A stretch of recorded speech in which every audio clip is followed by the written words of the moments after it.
নমস্কার সবাইকে। বিধি পাঠশালা ইউটিউব চ্যানেলে সবাইকে অনেক অনেক স্বাগত। আজকে নিবেদন শ্রী সরোজ কুমার রায়চৌধুরীর একটি ভৌতিক গল্প, একটি ভালো মানুষ ভূত।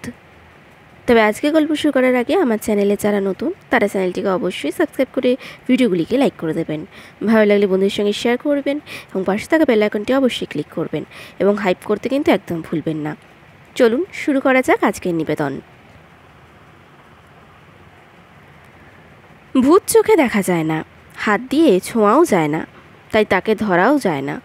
কিন্তু একটা ভালো মানুষ ভূত নিজের বোকামিতে কতচিৎ কখনো ধরা পড়ে যায়। এইরকম একটা ঘটনা ঘটেছিল আমাদের বাগান বাড়িতে। সেই গল্পটাই শোনাই।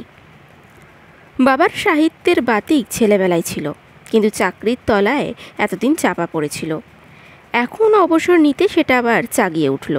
বললেন, আর কলকাতা শহরে ঘিঞ্জির মধ্যে নয়, বাইরে একটু খোলামেলায় থাকতে হবে। কিন্তু ঠিক সেরকম জায়গা কলকাতার বাইরেও আজকাল মেলা ভার। সব বাড়িরই 3 দিক বন্ধ, সামনে রাস্তা, সেদিকে বাসের শব্দ। অবশেষে পাতিপুকুরের দিকে একটা বাগান বাড়ির সন্ধান পাওয়া গেল। সামনের রাস্তায় বাস চলে বটে, কিন্তু রাস্তাটা এমন নির্জন এবং বড় বড় গাছের ছায়ায় ঢাকা যে বাস না চললেই বিশ্রী লাগতো। বিঘে 10 জায়গা, সামনে ফটক, সেখান থেকে একটা পুকুর ঘুরে বাড়িটা। পিছনে আম, জাম, কাঁঠাল, নারিকেলের বাগান। বাড়িটা অযত্নে নড়বড়ে হয়ে গেছে, কিন্তু মেরামত করতে চাঙ্গা হয়ে গেল। মা বললেন, এই তেপান্তরের মাঠে আমি বাস করতে পারবো না। বাবা বললেন, তেপান্তরের মাঠ বটে, কিন্তু খুব নিরাপদ। বাড়ির ডাইনে বাঁয়ে দুদিকেই জলা, তার উপর কচুরিপানার জঙ্গল। ওদিক দিয়ে চোর আসবার ভয় নেই। ফাটকে দারোয়ান, পেছনে মালির ঘর। সীমানার বাইরে আরেকটু উঁচু জায়গায় একটা মাঠ কোটা। সেখানে খবর নিয়েছি, যত কাঠ আর লোহার মিস্ত্রির বাস। সেই দেখেই তো জায়গাটা কিনলুম। মায়ের মনটা খুঁতখুত করছিল, আমাদেরও। কিন্তু বাবার যখন অত ইচ্ছে, তখন সবাই মিলে একটা শুভ দিন দেখে এসে পড়লাম। কলকাতার ঘিঞ্জি এবং কোলাহল থেকে এই শান্ত নির্জন খোলামেলা বাড়িটায় এসে কি ভালো যে লাগলো সে আর বলার নয়। পাখির ডাকে ভোরে ঘুম ভাঙে, সূর্যোদয়ের মুহূর্তে বাগান ঘুরে বেড়াই। অযত্নে বাগানটা নষ্ট হয়ে গিয়েছিল। মালিকে নিয়ে বাবার সমস্ত বাগান ঘুরে বেড়ান। মনে হলো কলকাতার চাপা বাড়ির মধ্যে বুকটাও যেন চুপসে ছিল। এখানে তা যেন রঙিন বেলুনের মতো ফুলে উঠেছে। 2 কি 3টে দিন এমনি করেই কাটলো। তারপর একদিন সকালে আমরা বাগানে আসতেই মালি শুষ্ক মুখে এসে বাবাকে নমস্কার করে দাঁড়ালো। কি খবর মালি? আগে খবর ভালো নয়। কেন? আগে বাগানটা ভালো নয়। কেন, কি হয়েছে? আগে রাত্রে লাল পাড় শাড়ি পরা একটা ছোট্ট মেয়ে বাগানময় যেন নিচে বেড়ায়। কাদের বাড়ির মেয়ে? শুষ্ক মুখে মালি এবার হাসলে। আগে কার বাড়ির মেয়ে আর সারা রাত পোড়ো বাগানে নাচতে আসবে? বাবার বুঝতে বিলম্ব হলো না ব্যাপারটা কি। মেয়েটাই বা কে হতে পারে? জিজ্ঞাসা করলেন, কি করে মেয়েটা? ওই তো বললুম বাবু, বাগানময় নিচে বেড়ায়। প্রথম দিন আমিও ভেবেছিলাম বুঝি কারোর বাড়ির পাগলি মেয়ে পালিয়ে এসে অমনি করছে। তারা দেব ভেবে বেরিয়ে আসে, দেখি বাঁশের ডগার মতো লম্বা একখানা হাত বের করে মগডালে আম পাড়ছে। আমি আর বেরুলুম না বাবু। বাবা ভিতরে ভিতরে ভয় পেয়ে গেছেন, কিন্তু মুখে হো হো করে হেসে বললেন, ভূত টুত সব বাজে কথা, বুঝলে মালি? মালির ভয়ার্ত মুখ দেখে মনে হলেও না বুঝলে। আজ রাত্রে একবার একটা কাজ করো মালি। আজ্ঞা করুন। কালকের সে মেয়েটা এলে তোমাকে একটা হুইসেল দেব, সেইটে বাজাবে। আমি তৈরি থাকবো, কিন্তু বন্দুকটা ছোড়া যায় কোত্থেকে? আমার ঘর থেকে সুবিধে নেই। আগে সুবিধে থাকলেও কিছু হতো না বাবু, বন্দুকের গুলি তো ওদের বাঁধে না। মাঝে থাকে রেগে গিয়ে বিপদ ঘটান। যুক্তিটা বাবাও যেন উপলব্ধি করলেন। জিজ্ঞাসা করলেন, স্পষ্ট দেখলে হাত বাড়িয়ে মগডালে আম পাড়ছে? স্পষ্ট দেখলুম বাবু, মা কালীর দিব্যি। বিশ্বাস না হয় আজ রাত্রে আমার ঘরে এসে দেখবেন। বাবা ভূত বিশ্বাস করেন না, কিন্তু মালির ঘরে সারা রাত বসে ভূত দেখে ভূতের আম পাড়া দেখার কৌতূহলও বোধ হয় নেই। বরদা গত বছর MA পাশ করে বসে আছেন। এখনও কোথাও কাজের সুবিধে করতে পারেননি। ঘুম থেকে উঠে বিকেলের চা খেয়ে তিনি বেরিয়ে যান, ফেরেন রাত 10টায়। ভূতে তিনিও বিশ্বাস করেন না। মালির কথা শুনে খুব একপ্রস্ত হাসলেন। বিকেলে তিনি বেরিয়েও গেলেন যথারীতি, কিন্তু ফিরলেন সন্ধ্যার আগেই। বরদা, এত সকালে ফিরে এলে? শরীরটা ভালো লাগছে না রে। সপ্তাহ কেটে গেল, কিন্তু তার শরীর একদিনও ভালো লাগলো না। রোজই বিকেলে বেরোন আর রোজই সন্ধ্যার আগে ফেরেন। ছোট কাকা এলেন একদিন বেড়াতে। মায়ের কাছে শুনে তিনিও তো হেসে অস্থির। বললেন, বয়স হয়েছে, এখনও ভূতের ভয় গেল না। মা অকপটে স্বীকার করলেন, ভূতের ভয় তার আছে।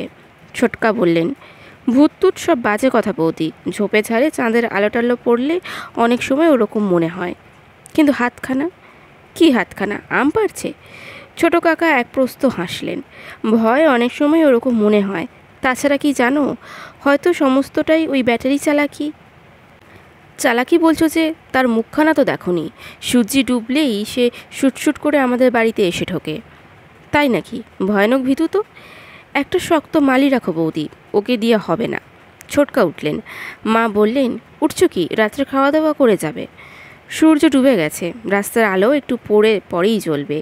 ছোটকা শশব্যস্ত হয়ে বললেন, আজ নয় বৌদি, আজ আরেক জায়গায় যাওয়া খুব জরুরি দরকার আছে, আরেক দিন হবে। বলেই ছুটলেন, আরেক মুহূর্তেও দাঁড়ালেন না। আমাদের বাড়ির সবাই সাহসী, আমি আর আমার মা বাদে। তবু কীরকম একটা পরিবর্তন যেন আমাদের বাড়িতে এলো। সন্ধ্যার পরই বাবা নিচের ঘরে তালা বন্ধ করে দিলেন। বরদা অমন যে নেশা তাস খেলা, সেও আর রইল না। মা বেলাবেলি রান্না করে হেঁসেলের উপরে নিয়ে যান। গল্প গুজব যথারীতি অনেক রাত্রি অবধি হয়, তারপর খেয়ে দিয়ে শুয়ে পড়া। বরদা ও পাশের ঘরে একাই শুতেন, এ পাশের ঘরে মা আর আমি। মধ্যের বড় হলঘরটায় বাবা একা, মা ভীতু মানুষ। বললেন, খোকনকে নিয়ে তিনি একা পাশের ঘরে শুতে পারবেন না। শুনে যত হাসলেন বাবা তত বরদা। কিন্তু মা যখন রোজ জোর করে বরজার খাটটাও মেঝের বড় হলঘরে নিয়ে এলেন, কেউ আপত্তিও করল না। নিহত রাত্রে শুয়ে শুয়ে শুনতে লাগলাম বাগানের খুটখুট টুপটাপ শব্দ। কিন্তু বাবা এবং বরদা এমন ভাব দেখাতেন যে ওসব শব্দ তাদের কানেই যাচ্ছে না। ও নিয়ে কোনো আলোচনাও হতো না। মালি তখন নিচের ঘরে দরজা জানালা বন্ধ করে শুয়ে। একদিন মালিকে জিজ্ঞাসা করলাম, মালি, তুমি রাত্রে শব্দ শুনতে পাও না? মালি বলে, শুধু শব্দ, হাসির আওয়াজও শুনতে পাই। হাসি? কীরকম একটা চাপা হাসি। সেই হাসি আমি দেখেছি। কি করে? বাগানের ঘরে আসতে দেখেছি গাছগুলোর ডালে ডালে কে যেন টর্চের আলো বুলিয়ে গেল। টর্চের মতনই আলো, কিন্তু আসলে ওটা ওদের হাসি। ওরা ওই রকম করেই হাসে। কি সর্বনাশ! কণ্টকিত দেহে মাকে গল্পটা বলতে গেলাম। একটু বলতেই মা হাত দিয়ে আমার মুখটা চাপা দিলেন। বললেন, থাক। আমাদের কলকাতার বাড়িতে একজোড়া অ্যালসেশিয়ান কুকুর ছিল। তার একটাকেই ছোটকা একদিন নিয়ে এলেন। বললেন, তোমাদের যেরকম ভয় বৌদি, এটা তোমাদের কাছেই থাক। ম্লান হেসে মা বললেন, যা নিয়ে ভয় ঠাকুরপো, সেখানে কুকুর কি করবে? তার হাসির গল্পটা ছোটকাকে শুনিয়ে দিলেন। ছোটকা হেসে গড়াগড়ি দিলেন। কিন্তু সেদিন আরও জরুরি কাজ ছিল। আরও সকালেই চলে গেলেন। চা পর্যন্ত অপেক্ষা করলেন না, কুকুরটাকে রেখেই গেলেন। তারপরেই দিনই বোধ হয়, এত রাত্রি হবে জানি না, হঠাৎ একটা চিৎকার শুনলাম। ছোট্ট মেয়ের চিৎকার, তার সঙ্গে একটা ধস্তাধস্তির শব্দ, একটা ভয়ঙ্কর অস্ফুষ্ট গর্জন। মায়ের ঘুম ভেঙে গেল, আমারও। মা বাবাকে ডাকলেন, বরদাকেও। শব্দটা ওনারাও শুনেছেন বলেই মনে হলো, কিন্তু সাহসী লোক গ্রাহ্য করলেন না। পাশ দিয়ে শুয়ে বললেন, ও কিছু নয়, ঘুমাও। এমন সময় মালির গলার আওয়াজ পেলাম, শিগগিরই বেরিয়ে আসুন, শিগগিরই বেরিয়ে আসুন। বাবা এবং বরদা দুজনেই সাহসী, এইসব সামান্য ব্যাপার গ্রাহ্য করলেন না। কিন্তু মায়ের সাহস নেই, তিনি থাকতে পারলেন না, ছুটে বেরিয়ে গেলেন। তার পিছু পিছু আমিও। আমাদের সাড়া পেয়ে মালি টর্চ হাতে ছুটে গেল বাগানের দিকে। কি হয়েছে? কি হয়েছে? মালি সাড়া দেয় না, ছোটে। পিছু পিছু আমরাও। শুধু শুনতে পাচ্ছি আমাদের অ্যালসেশিয়ানটার গর্জন। তাকে বাগানে কে ছেড়ে দিয়েছিল জানি না, বোধহয় নিজেই গিয়েছিল। আমাদের সাড়া পেয়ে একবার আমাদের দিকে ছুটে আসে, একবার বাগানের এক প্রান্তে। মালি টর্চ পড়ল যেদিকে, কুকুরটা ছুটছিল সেই দিকেই। পাঁচিলের উপরে ওকে, লারপার শাড়ি পরা একটা মেয়ে না? আমাদের দেখে দুহাত আকাশে তুলে চিৎকার করে উঠল, বাঁচান, আমাকে বাঁচান। বাবার গর্জন শোনা গেল, তার হাতে বন্দুক। তার পেছনে দাদা, তার হাতেও চাবুক। ভালো মানুষ ভূত থেকে মই থেকে নামানো হলো, গাছের ডাল থেকে আরও কয়েকজনকে।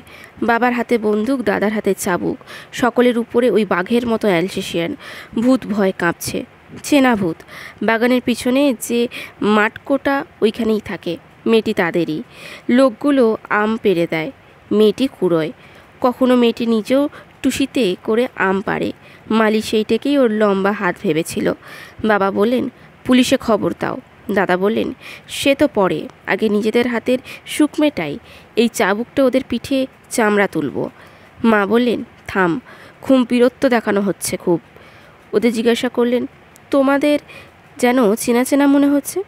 হ্যাঁ মা ঠাকুরন, আমরা ওই মাঠকোঠায় থাকি, দিনে মিস্ত্রির কাজ করি, গরিব মানুষ। আমের সময় বারবার এই বাগানে আম পেড়ে খাই, কখনো বিক্রি করি।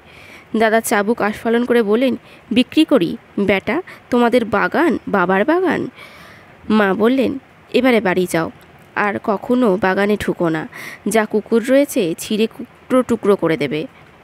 আবার ভূতগুলো মা বাবাকে প্রণাম করে চলে গেল। আজকে গল্পটি কেমন লাগলো কমেন্টে অবশ্যই জানাবেন। ভালো লাগলে লাইক করবেন, বন্ধুদের সঙ্গে শেয়ার করবেন এবং পাশে থাকা বেল আইকনটি অবশ্যই ক্লিক করবেন এবং হাইপ করতে কিন্তু একদম ভুলবেন না। নমস্কার।